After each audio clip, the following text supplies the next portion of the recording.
இது ஆகஸ்ட் 17, அதாவது Saturday morning. இன்றைக்கி வந்து என்னோடய பர்த்டே.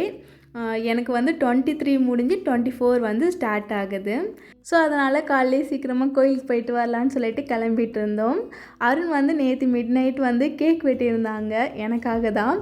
நான் வந்து கேக் வேணான்னு தான் சொல்லியிருந்தேன், இப்போ இன்டர்மிட்டன்ட் ஃபாஸ்டிங்கில் இருக்கிறதால. ஸோ இருந்தாலும் அருண் சர்ப்ரைஸாக வாங்கிட்டு வந்துட்டாங்க. ஸோ அதுக்கப்புறம் வெட்டாமல் இருக்க முடியாது இல்லையா?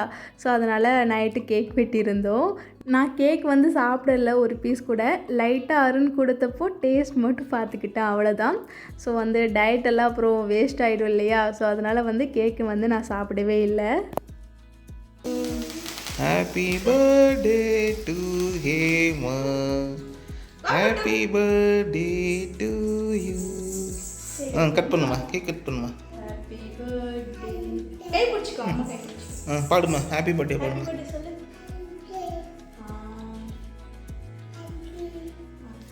ஹாப்பி பர்த்டே சொல்லிடுமா அம்மாக்கு. அப்பா அப்பா.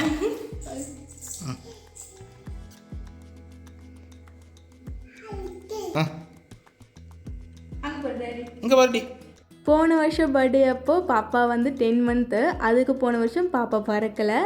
ஸோ இந்த வருஷம் வந்து 1.5 இயருக்கு மேலே ஆகிறதால அவளுக்கு நல்லா தெரியுது கேக் வெட்டுறது, கேக் சாப்பிட்றதுன்னு சொல்லிட்டு. ஸோ ரொம்ப ஜாலியாக இருந்தது. ஒரு 2-2:30 வரைக்குமே நாங்கள் தூங்கவே இல்லை. கொஞ்சம் நேரம் ஃபோட்டோ எடுத்துகிட்டு பேசிகிட்டு இருந்தோம். கொஞ்சம் லேட்டாக தான் தூங்கியிருந்தோம். அருண் வந்து எனக்கு இந்த ஃபோட்டோ ஃப்ரேம் வந்து கிஃப்ட் பண்ணியிருந்தாங்க, பாப்பாவும் நானும் இருக்கிற மாதிரி. என்னோடய யூடியூப் லோகோ கூட இதாக இருக்கும், நீங்கள் செக் பண்ணி பார்த்தீங்கன்னா. இது வந்து ரொம்ப நாளாக ஃப்ரேம் போடணுன்னு நினச்சிட்டே இருந்தேன், அருண்கிட்ட சொல்லிகிட்டே இருந்தேன். ஸோ வந்து பர்த்டேக்கு எனக்கு அது கிஃப்ட் பண்ணியிருந்தாங்க. ஆக்சுவலாக இது வந்து ஒரு வாரத்துக்கு முன்னாடி வீட்டுக்கு வந்துடுச்சு, அப்போவே என்கிட்ட கொடுத்துட்டாங்க. ஸோ அதுக்கப்புறம் வந்து இன்றைக்கி தான் வந்து நான் அதை ஓப்பன் பண்ணி மேலே வந்து அரேஞ்ச் பண்ணி வச்சுக்கிட்டோம். அது கூட வந்து யூடியூப்க்கு வீடியோ எடுக்கிறதுக்கு ஸ்டாண்ட் தேவைப்பட்டுச்சு, ட்ரைபேடு. ஸோ அதுவுமே அருண் எனக்கு வாங்கி கொடுத்துருந்தாங்க. இது 2 தான் எனக்கு பர்த்டேக்காக அவங்க வந்து ப்ரெசென்ட் பண்ணியிருந்தாங்க. அருண் வந்து சர்ப்ரைஸாலாம் கிஃப்ட் பண்ண மாட்டாங்க. நம்மக்கிட்ட என்ன வேணும் என்ன தேவைன்னு நம்ம கேட்டால் அவங்க வந்து வாங்கி கொடுப்பாங்க. ஸோ அவ்வளோதான், அவங்க சர்ப்ரைஸ் பண்ண தெரியாது அவ்வளோவா, இருந்தாலும் ட்ரை பண்ணுவாங்க. அதுவே எனக்கு ரொம்ப பிடிக்கும். ஸோ அதுக்கப்புறம் இது மார்னிங் கோயிலுக்கு கிளம்பிட்டு இருந்தேன் இல்லையா? கோயிலுக்கு கிளம்பி வந்தாச்சு. பர்த்டே ட்ரெஸ்லாம் போட்டுட்டு பாப்பாவும் சூப்பராக ரெடி ஆகிட்டா. நான் வந்து பர்த்டேக்குன்னு ஸ்பெஷலாக எதுவும் ட்ரெஸ் எடுக்கலை. ஏன்னா வந்து போன மாதம் வந்து ட்ரெண்ட்ஸில் ஆஃபர் போட்டிருந்தாங்க 50-70% வரைக்கும். ஸோ அதில் வந்து அதுலேயே டாப் எடுத்திருந்தேன், அதையே வந்து இப்போ போட்டுக்கிட்டேன். இந்த கோயில் வந்து ரொம்ப நாளாக ஆசையாக இருந்தது வரணும்னு சொல்லிட்டு. நான் இந்த கோயிலுக்கு கிராஸ் பண்ணி போகும்போதெல்லாம் அருண்கிட்ட சொல்லுவேன், அருண் என் பர்த்டேக்கு கூப்பிட்டு வந்துடு இந்த கோயிலுக்குன்னு சொல்லிட்டு. பிகாஸ் நார்மல் டேஸ்லேயும் வரலாம், ஏன்னா அருண் வந்து ஆஃபீஸ் விட்டு வரதே லேட்டாக இருக்கும், அப்போ வந்து இந்த கோயில் மூடிடுறாங்க. ஸோ இன்றைக்கி வந்து காலையிலே வந்தாச்சா, ஸோ அதனால் வந்து சாமி சூப்பராக பார்த்துட்டு வந்தாச்சு. சிவன், அதுக்கப்புறம் வந்து அம்மன், எல்லா சாமியுமே இருந்தாங்க, பிள்ளையார்னு சொல்லிட்டு. ஸோ சாமியெல்லாம் பார்த்துட்டு வீட்டுக்கு வந்தாச்சு. வீட்டுக்கு வந்ததும் அருண் கீழே விட்டுட்டு அவங்க ஆஃபீஸ் கிளம்பி போயிட்டாங்க. பிகாஸ் டைம் ஆகிடுச்சின்னு சொல்லிட்டு, இன்றைக்கி ஆஃபீஸில் வேலை நிறையா இருக்குதுன்னு சொல்லிட்டு லீவ் போடலை அவங்க. நான் அதுக்கப்புறம் மேலே வந்ததும் என்னோடய இன்டர்மிட்டன்ட் ஃபாஸ்டிங்கை நான் வந்து ஸ்டார்ட் பண்ணியாச்சு. எப்பயும் போல தான். நேற்று வந்து 7:30க்கு சாப்பிட்டு இருந்த டின்னர், இன்றைக்கி மார்னிங் வந்து ஒரு 11:30க்கு வந்து ஃபாஸ்டிங்கை பிரேக் பண்ணிவிட்டு எப்பவும் போல் சீரக தண்ணி குடிச்சிட்டு அது கூட கொஞ்சமாக ஆப்பிள் சாப்பிட்டுருந்தேன். அப்புறம் வந்து ஒரு 5 ஆல்மண்ட் தோல் உரிச்சிட்டு அதையும் சாப்பிட்டுருந்தேன். அதுதான் பிரேக்ஃபாஸ்ட். அதுக்கப்புறம் வந்து இடையில ஒரு 12 கிட்ட வந்து குக்கும்பர் ஜூஸ் போட்டிருந்தேன். இது டேஸ்ட் ரொம்ப சூப்பராக இருந்தது. ஒன்றும் இல்லை, ஒரு குக்கும்பர் எடுத்துருக்கேன், அது கூட கொஞ்சமாக வந்து புதினா ஒரு கொத்து சேர்த்துக்கோங்க. அது கூட வந்து கொஞ்சமாக உப்பு, அப்புறம் வந்து சின்ன துண்டு இஞ்சி சேர்த்துக்கோங்க. அப்புறம் லெமன் ஜூஸ் சேர்த்தா கொஞ்சம் புளிப்பாக நல்லாயிருக்கும் குடிக்கிறதுக்கு. ஸோ அவ்வளோதான், தண்ணி சேர்த்து நல்லா அரைச்சிட்டு நம்ம வந்து கிளாஸில் ஊற்றி குடிக்க வேண்டியதான். இதை வந்து ஃபில்ட்ரு பண்ணணும் அவசியம் இல்லை, அப்படியே குடிச்சிக்கலாம், டேஸ்ட் நல்லாயிருக்கும். நான் கொஞ்சம் தண்ணி கம்மியாக தான் சேர்த்துருக்கேன், குடிக்கிறதுக்கு நல்லா திக்காக ஸ்மூதி மாதிரி இருந்தது. நீங்கள் தண்ணி தேவைப்பட்டால் நல்லா தண்ணியாகவும் ரெடி பண்ணி குடிச்சிக்கலாம். ஸோ அதுக்கப்புறம் வந்து அருண் லஞ்சுக்கு வந்திருந்தாங்க. அவங்களுக்கு வந்து வெஜிடபிள் குருமா நேற்று நைட்டு பண்ணியிருந்தேன், அதுவே இருந்தது. ஸோ அதில் 3 சப்பாத்தி போட்டு அவங்களுக்கு கொடுத்தாச்சு. லஞ்ச் எதுவும் செய்யலை, பிகாஸ் வந்து நைட் டின்னர் வந்து அருண் வெளில போகலான்னு சொல்லியிருந்தாங்க, வெளில சாப்பிட்லான்னு சொல்லிட்டு. ஸோ அதனால் வந்து எதுவும் செய்யலை, வேஸ்ட் ஆகிடும் இல்லையா? ஸோ அதனால் வந்து செய்யலை. நான் வந்து லஞ்சுக்கு வந்து இந்த ஸ்வீட் கார்ன் சாலட் தான் எடுத்திருந்தேன். பிகாஸ் வந்து நைட்டு சாப்பிட்றது கொஞ்சம் ஹெவியாக இருக்கும் எப்படி இருந்தாலும். இருந்தாலும் ஹோட்டலில் சாப்பிட்றதால. ஸோ அதனால் வந்து லஞ்சு கொஞ்சம் சிம்பிளாக ரெடி பண்ணிக்கலான்னு சொல்லிட்டு ஸ்வீட் கார்ன் சாலட் தான் பண்ணியிருந்தேன். அதில் கொஞ்சமாக குக்கும்பர், தக்காளி, வெங்காயம், கொத்தமல்லி, அதுக்கப்புறம் ஸ்வீட் கார்ன் இதெல்லாம் சேர்த்துட்டு கொஞ்சமாக உப்பு, பெப்பர், கொஞ்சமாக கரம் மசாலா சேர்த்துருக்கேன். அப்புறம் லெமன் ஜூஸ் இவ்வளோ தான். இதை மிக்ஸ் பண்ணி சாப்பிட்டிங்கன்னா டேஸ்ட் ரொம்ப சூப்பராக இருக்கும். அதுமாரி வயிறு ரொம்ப ஃபில்லிங்காக இருக்கும். ஸோ நீங்களும் ட்ரை பண்ணி பாருங்கள். எனக்கு இந்த ஸ்வீட் கார்ன் சாலட் எவ்வளோ கொடுத்தாலும் சாப்பிடுவேன். சாலட்லேயே எனக்கு வந்து இந்த ஸ்வீட் கார்ன் சாலட் ரொம்ப பிடிக்கும். மற்றபடி அந்த ஸ்ப்ரூட் சாலட் இல்லை வேறு ஏதாவது கொடுத்தா கொஞ்சம் வந்து கஷ்டப்பட்டு தான் சாப்பிடுவேன். இது ஆனால் என்ஜாய் பண்ணி சாப்பிடுவேன். ஸோ சூப்பராக லஞ்ச் முடித்ததும் கொஞ்சம் நேரம் கேப் விட்டு எப்பவும் போல் ஒர்க் அவுட் ஸ்டார்ட் பண்ணியாச்சு. வாக்கிங் கூட அப்பப்போ நான் வந்து மிஸ் பண்ணுறேன். சில நேரத்தில் மழை வருது, சில நேரத்தில் போகிறதில்ல வாக்கிங், கீழே இறங்கி போகணுமான்னு சொல்லிட்டு.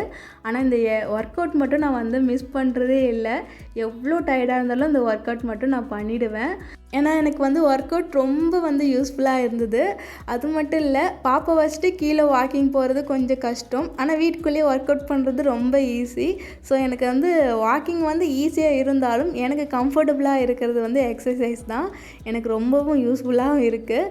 இப்போ ரீசெண்டாக வந்து வெயிட் செக் பண்ணியிருந்தேன். ஹாஸ்பிட்டல் போயிருந்தேன். அப்போ வந்து செக் பண்ணியிருந்தப்போ 2 kgs லாஸ் ஆகியிருந்தேன். 68 இருந்தேன் இல்லையா, இப்போ 66 காட்டியிருந்தது வெயிட்டு. ஸோ எனக்கு ரொம்ப சந்தோஷமாக இருந்தது வெயிட் லாஸ் ஆகியிருக்குன்றதால. இதுக்கப்புறம் வந்து இந்த டயட்டை வந்து கண்டினியூவாக வந்து நான் கண்டிப்பாக ஃபாலோ பண்ணுவேன். பிகாஸ் வந்து இந்த இன்டர்மிட்டன்ட் ஃபாஸ்டிங் ஸ்டார்ட் பண்ணுறதுக்கு முன்னாடி நான் யோசிச்சுட்டே தான் ஸ்டார்ட் பண்ணேன். டவுட்லேயே தான் ஸ்டார்ட் பண்ணேன். பிகாஸ் வந்து நான் கொஞ்சம் கிரேவிங்காக இருந்தால் கூட போய் சாப்பிட்டுடுவேன். ஸோ நம்மளுக்கு செட் ஆகுமா இல்லை பாதிலே விட்டுருமான்னு டவுட்டில் தான் இருந்தேன். பட் இப்போ இவ்வளோ தூரம் கொண்டு வந்து அதில் 2 kg நம்மளுக்கு லாஸ் ஆகிருக்கு இல்லையா, அதுவே எனக்கு ரொம்ப என்கரேஜிங்காக இருக்குது. ஸோ கண்டிப்பாக இந்த டயட்டை நான் 3 months வரைக்கும் ஃபாலோ பண்ணுவேன். ஒர்க் அவுட்லாம் முடித்ததுக்கப்புறம் ஒரு 1.5 மணி நேரம் கிட்ட ஒர்க் அவுட் பண்ணுவேன். அதுக்கப்புறம் வந்து ஃப்ரெஷ் ஆகிட்டு துணி வந்து வாஷிங் மிஷினில் போட்டிருந்தேன். அது துவைச்சிருந்தது, அதை எடுத்துகிட்டு வந்து காய வச்சுட்டு அதுக்கப்புறம் வந்து பாப்பாவுக்கு பாலாத்தி வச்சிட்டேன்.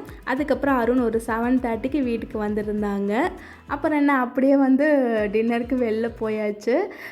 டின்னர் வந்து வெளில சாப்பிட்டு ரொம்ப நாள் ஆகுது. அது டயட் ஸ்டார்ட் பண்ணுறதுக்கு முன்னாடிலேருந்து நான் வந்து ஹோட்டலில் சாப்பிட்றது கொஞ்சம் அவாய்ட் பண்ணியிருந்தேன்.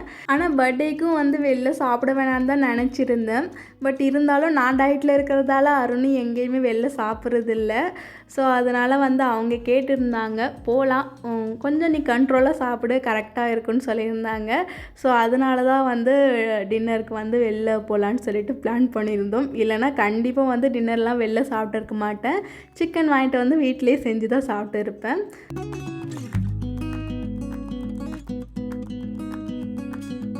ஸோ அதுக்கப்புறம் வந்து ரெஸ்டாரண்ட் வந்தாச்சு. இன்றைக்கி வந்து இங்கேயும் நிறைய பேர் பர்த்டே செலிப்ரேட் பண்ணியிருந்தாங்க, கேக் கட் பண்ணி. என் பர்த்டே அன்னைக்கும் நிறைய பேர் பர்த்டே செலிப்ரேட் பண்ணியிருந்தாங்க. ஸோ பார்க்கவே ரொம்ப ஹாப்பியாக இருந்தது. அதுக்கப்புறம் வந்து ஃபுட் ஆர்டர் பண்ணியிருந்தோம். ஃபுட் வந்து நான் வந்து செலக்ட் பண்ணிட்டு தான் போயிருந்தேன் என்ன ஆர்டர் பண்ணணும்னு சொல்லிட்டு. 2 தந்தூர் ரொட்டி சொல்லியிருந்தேன். அது கூட வந்து சிக்கன் கிரேவி சொல்லியிருந்தேன். அதுக்கப்புறம் அருணுக்கு வந்து ஃப்ரைட் ரைஸ் சொல்லியிருந்தாங்க. அப்புறம் ஒரு 1/2 plate வந்து சிக்கன் தந்தூரி சொல்லியிருந்தோம். 2 பீஸ் தந்தூரி சாப்பிட்டதே கொஞ்சம் வயிறு ஃபில் ஆகிடுச்சு. அதுக்கப்புறம் அந்த ரொட்டி வந்து 1 தான் சாப்பிட்டேன். அதுக்கப்புறம் என்னால் சாப்பிட முடியல. அப்புறம் அருண் சிக்கன் ஃப்ரைட் ரைஸ் வேறு ஆர்டர் பண்ணியிருந்தாங்க. அவங்களாலையும் சாப்பிட முடியல. ஏன்னா எங்களுக்கு வந்து கொஞ்சமே சாப்பிட்டு இப்போ ரீசன்ட் டேஸாக வந்து எங்களால் ஜாஸ்தி சாப்பிட முடியல. ஸோ வந்து அதுக்கப்புறம் பேக் பண்ணி அருண் எடுத்துக்கிட்டாங்க அந்த சிக்கன் ஃப்ரைட் ரைஸாக. அதுக்கப்புறம் சாப்பிட முடிஞ்சால் சாப்பிட்லான்னு சொல்லிட்டு அப்புறம் அப்படியே ரெஸ்டாரண்ட்லேருந்து வெளில வந்தாச்சு. ரெஸ்டாரண்ட்டுக்கு வரும்போது பயந்துக்கிட்டே தான் வந்தேன். பிகாஸ் நிறைய ஃபுட் ஆர்டர் பண்ணி சாப்பிட்ருவோமோ, ஏன்னா இவ்வளோ நாள் டயட்டில் இருந்துட்டு.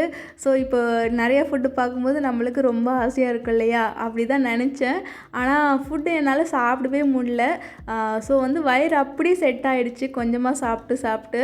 ஸோ அதனால் எனக்கு ரொம்ப ஹாப்பியாக இருந்தது. நீங்களும் இந்த மாதிரி டயட் ஃபாலோ பண்ணுறீங்கன்னா ஃபஸ்ட்டு ஒரு 1 week உங்களுக்கும் அப்படி தான் இருக்கும். 1 week அப்புறம் அப்படியே வயிறு செட் ஆகிடும். உங்களால் நிறைய சாப்பிடவே முடியாது. ஸோ டயட்டை வந்து ஃபீல் பண்ணாமல் ஜாலியாக என்ஜாய் பண்ணி ஸ்டார்ட் பண்ணுங்கள். அதுக்கப்புறம் ஒரு 1/2 மணி நேரம் அங்கேயே சுற்றிட்டு இருந்தோம். அதுக்கப்புறம் தான் வீட்டுக்கு வந்திருந்தோம். ஸோ என்னோடய பர்த்டே இப்படி தான் போச்சு. ரொம்ப சிம்பிளாக தான் இருந்தது, ஆனால் எனக்கு ரொம்ப பிடிச்சிருந்தது. ஸோ அதுதான் கேஸ், இந்த விளாகை நான் இதோடு முடிச்சுக்கிறேன். உங்களுக்கு இந்த வீடியோ பிடிச்சிருந்தா நம்ம சேனலை சப்ஸ்கிரைப் பண்ணிவிட்டு இந்த வீடியோக்கு ஒரு லைக் பண்ணிக்கோங்க. பை.